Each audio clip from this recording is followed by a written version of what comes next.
receptor activity, retinoid X receptor activity, and how that's related to fetal development, then you're in really good shape.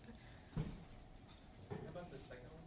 The second one, what conjugate treatment do sorolins need? The answer is UV light, because we talked about sorolins in conjunction with photochemotherapy, which is the combined use of light and photosensitizing compounds. Any others? Okay. So the last couple sections we'll cover together, antihistamines and antimicrobials. So antihistamines have a role to play both in treating itchy skin or pruritus and in treating overgrowth, particularly warts. So we'll talk about the H1 and H2 type receptors and the role that each one plays in these pathways. So histamines, compounds that mediate itch. I don't know if you've encountered histamines already, but we'll do a quick review, if so or if not. So histamines are secreted or released by mast cells, which are activated by inflammation and irritation. Those histamines that get released will interact with histamine receptors on sensory nerve fibers. So in particular, the C afferent fiber is a common target of histamine activity. That will transmit signals to the dorsal root ganglion, which will then deliver it to the central nervous system in the brain. And that signal is then synthesized as an itch feeling or response. And so the antihistamines bind to and compete with histamine at these receptors, and they therefore dampen the signaling pathway that is interpreted as itch. So I think it's important to keep in mind what itching actually is. It's a pretty complex response to sensory input, which is why you can have irritant-dependent itch, but you can also have neuropathic or idiopathic itch, where there's no clear incitement, you just itch and you don't know why. And so for specific irritant-mediated histamine signaling, it can be enough to remove the irritant. But for neuropathic itch, of course, there's no inciting irritant, so it's really more effective to inhibit the sensory pathway signaling, thus antihistamines. So antihistamines inhibit, we're talking about both inhibition of H1 type and H2 type receptors. So the ones that I think are important to know because they're commonly used include diphenhydramine, loratadine, cimetidine, and ranitidine. These structures, again, are FYI. But again, I think it's helpful to understand how the histamine molecule itself is structurally related to the histamine receptor analogs that are used as inhibitors therapeutically. So then we have, of the different types that I'd like you to know, they fall into a couple different generations of development. So like we saw for corticosteroids and for retinoids, we had a first generation of histamine inhibitors, the H1s in particular. So these are effective antihistamines, but they cross the blood-brain barrier. And because they're able to do that and bind to central nervous system H1 receptors, they cause sedation, which is an unwanted side effect, even as they are very effective as anti-itching therapies. So the second generation of histamine inhibitors was developed to have the same anti-itching effect without causing drowsiness and sedation. And the biggest difference between first and second generation is that the second generation histamine inhibitors don't cross the blood-brain barrier. So they don't cause nearly as much, if any, sedation, while still being effective because they treat or inhibit histamine signaling at the afferent receptors. They can still inhibit the itching sensation without inhibiting general neural activity. So taken systemically, of course, these are things that are used to treat general allergic responses, but that includes dermatological ones as well. And then you have histamine H2 inhibitors that can block H2-mediated itching, including some of the ones we talked about, but then these have separate activities as immunomodulators, and they're often used to treat warts. So again, when you're focusing on particular names of compounds to study, at least from this lecture, for my questions, study the ones that I've capitalized.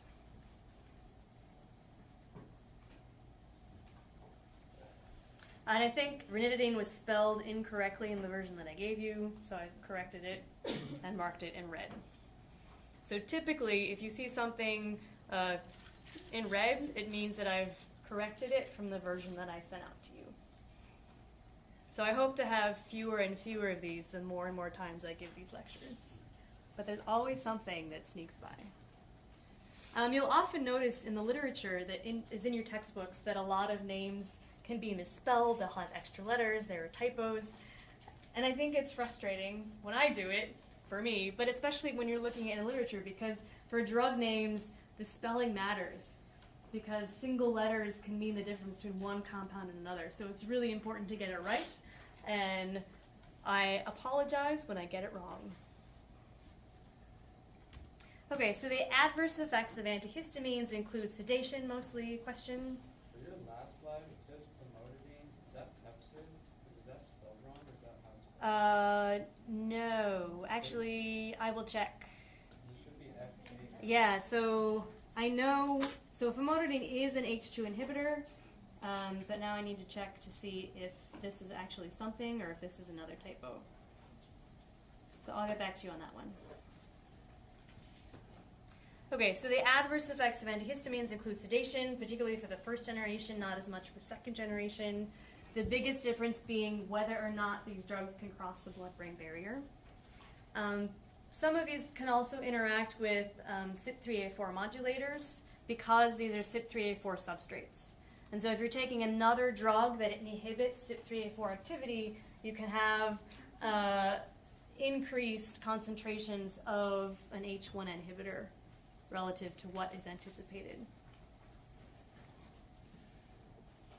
Any last questions about antihistamines before our last section?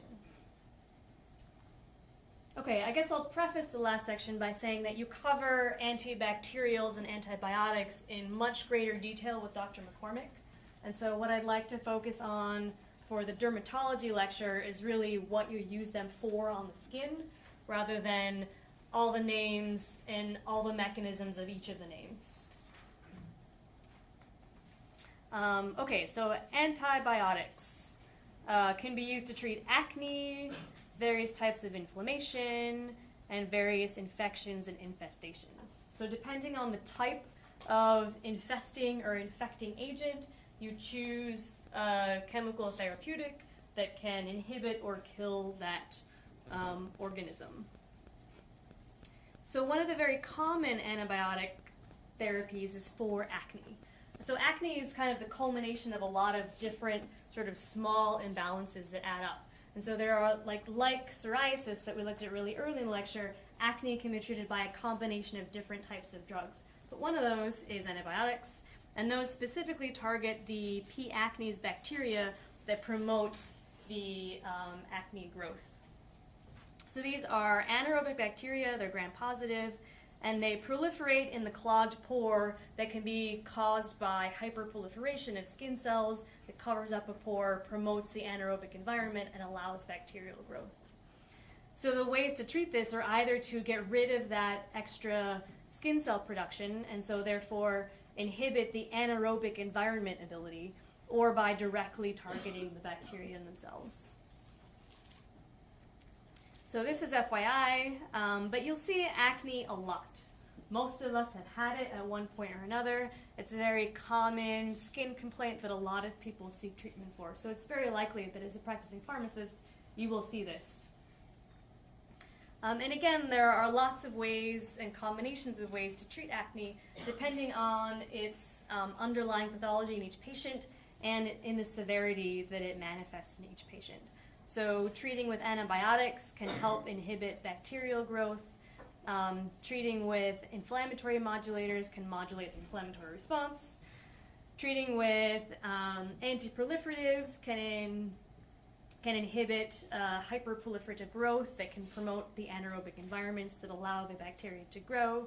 And treating with retinoids and stuff can accomplish these as well.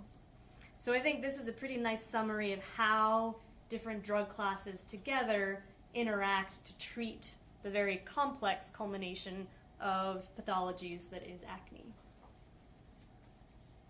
So some of the common antibiotics used to treat acne include erythromycin and clindamycin, and benzoyl peroxide. So these first three, I would like you to know. You will almost definitely see these in practice. We'll call these bottom four FYI. So everything above the space, no. Everything below the space, FYI. And again, these are topical applications. Erythromycin and clindamycin are also used systemically, as well as tetracycline and a couple others. So the take home here is that depending on the severity, either a topical antibacterial or a systemic antibacterial can be indicated. And depending on the type of antibiotic, which I won't go into because Dr. McCormick will cover it, different antibiotics are indicated for either of these uses. So that's all we're going to say about antibiotics in this lecture. So let's move on our antimicrobial tour to talk about antifungals. There are a lot of different types of fungi that live on you normally and that you can also get infected with. But by and large, the main mechanism of most of the topical antifungals are inhibiting ergosterol biosynthesis. Does anyone know already what ergosterol is?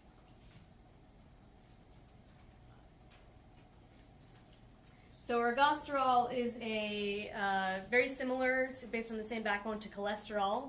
You have the same sort of steroid backbone. But ergosterol is one of the main components of the fungal cell wall. Fortunately, it is not one of the main components of a human or a mammalian cell wall. So all of these antifungals that target ergosterol biosynthesis will therefore weaken and inhibit fungal cell wall growth and stability without affecting mammalian cell stability, which is why these are effective antifungals. So you'll see that of all of these topical antifungals, the vast majority of mechanism is ergosterol biosynthesis inhibition. So we have a couple other microtubule inhibitor, sort of unknown sterile bioinhibitors, but most of it's targeting ergosterol. And the reason for that is that ergosterol is important for fungal cell walls, but isn't a part of the mammalian cell wall. So you can differentiate between your cells and fungal cells. So overall, the antifungals mostly target the fungal cell wall.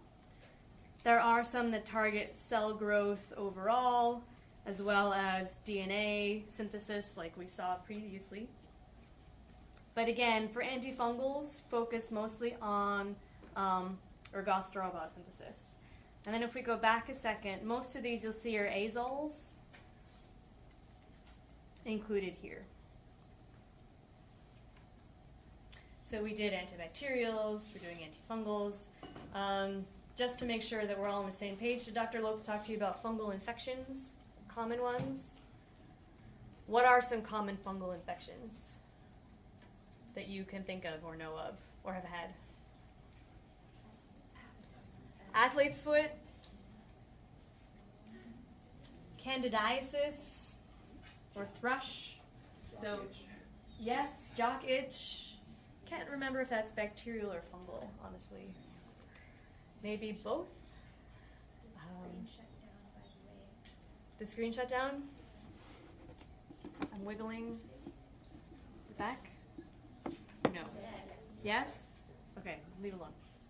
Yeah, so you have, a lot of these bacterial and fungal infections are commensal species that live on you all the time anyway. And often in situations or contexts of immune deficiency or immune weakness, the balance between your skin's defense mechanisms and the bacterial or fungal growth shifts so that environment becomes more conducive to fungal or bacterial growth. So you'll often see thrush or different kinds of skin infections in immunocompromised patients or infants or the elderly. But during the sort of onset of the AIDS crisis, one of the first sort of symptoms of the immune deficiency that we now know as HIV/AIDS was like a really high frequency of thrush occurrences that doctors had never seen before. So it's one of sort of like the canary in the coal mine indicators of overall immune malfunction.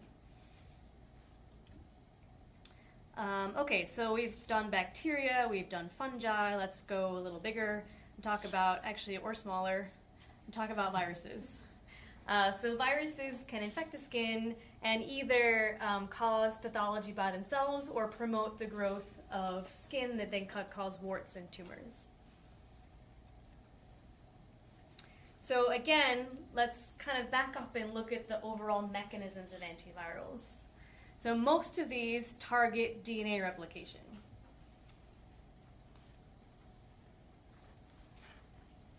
Either by inhibiting DNA replication machinery or mechanics, or by mimicking nucleotide substrates that are unable to be extended, for example, and so they block replication that way.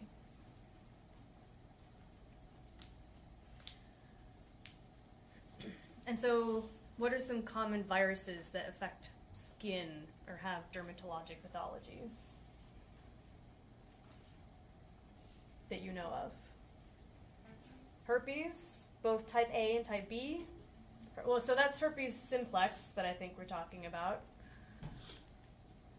There's also herpes zoster, which causes chickenpox, which most of you have probably been vaccinated against. But if you haven't and you've had chickenpox, there's always, of course, the risk that you'll develop shingles later in life. So unlike the herpes simplex virus, which lodges under the skin in those basal cells, the herpes zoster virus lodges in a latent form in the neuron, in the spinal ganglion. Right? So when you get a case of shingles, it'll often distribute along one of those dermatomes that we talked about earlier. So you'll have a very characteristic stripe of very irritating, very itchy welts. And so there'll often be like a very stark demarcation of rash and no rash because of the distribution of the herpes zoster along the dermatome, which is when knowing about dermatomes becomes important. Are we still on? Yeah. Okay. Yes. Okay, let's move on to bigger creatures, insecticides. So if we talked about a major antifungal mechanism being ergosterol biosynthesis, a major antiviral mechanism being attenuating DNA replication, the major theme to take away from insecticides is ion channels. So one of the common lotions or shampoos for like lice and other insect infestations includes lindane, so hexachloride or hexachlorocyclohexane, same thing. This is for topical application only. It targets lice and scabies. And its mechanism is to activate chloride channels within the insect. And so the reason that it's topical is that, of course, that if it's systemic in a mammal or a person, it will activate your central nervous system chloride channels as well, and cause neural repression and then death. So you hope that it does it in the insect without affecting your central nervous system, which is why it's topical only. It also has effects as a GABA receptor inhibitor. So if it does enter systemic circulation, it can have neurotoxic effects. But the whole reason for having ion channels as a common mechanism of insecticides is that these organisms, closer to, like on the spectrum of, viruses to humans, they're closer to the human side. And so they have a more complex physiology and some of the same vulnerabilities, including ion channel homeostasis. And so targeting ion channels is a good way to kill insects by disrupting neural function. So permethrin is another ion channel actor. This time we're talking about sodium channels. So it's a synthetic derivative of a natural compound, pyrethrum, which is isolated from chrysanthemums, or used to be. So this is a sodium channel opener. And most of you, if you remember back to action potentials, you'll remember that sodium channel opening is really important for that initial depolarization that's really rapid and closes really quickly. So if you keep the sodium channel open, you disrupt action potentials, you disrupt neural signaling, and you disrupt physiological function in that way. So that is permethrin. And then finally, we have one called ivermectin, another commonly used insecticide. So this is both an insecticide and an anti-helminth, especially for tropical locations where helminth infections are relatively common. So this is another ion channel actor, and again, this acts on chloride channels, but these are the glutamate receptor ones, not the glycine ones that we talked about earlier. So the common theme for insecticides is ion channel modulators. Any last questions? Okay, my turn to ask you questions. What types of cells release histamine? Mast cells. Very good.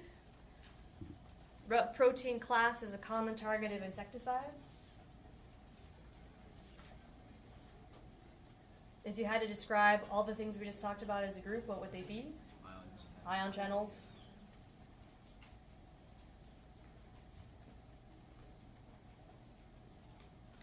What pathway is a common target of antifungals?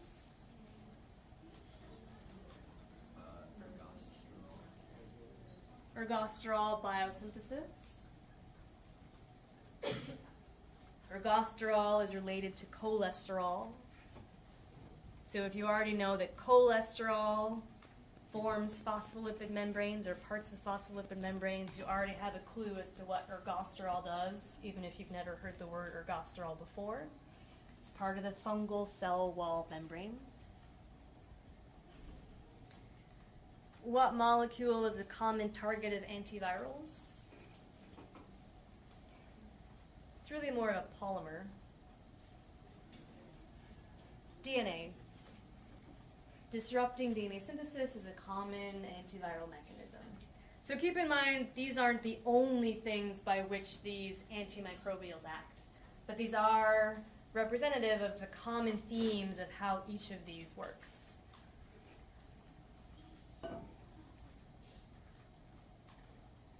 Any questions about that?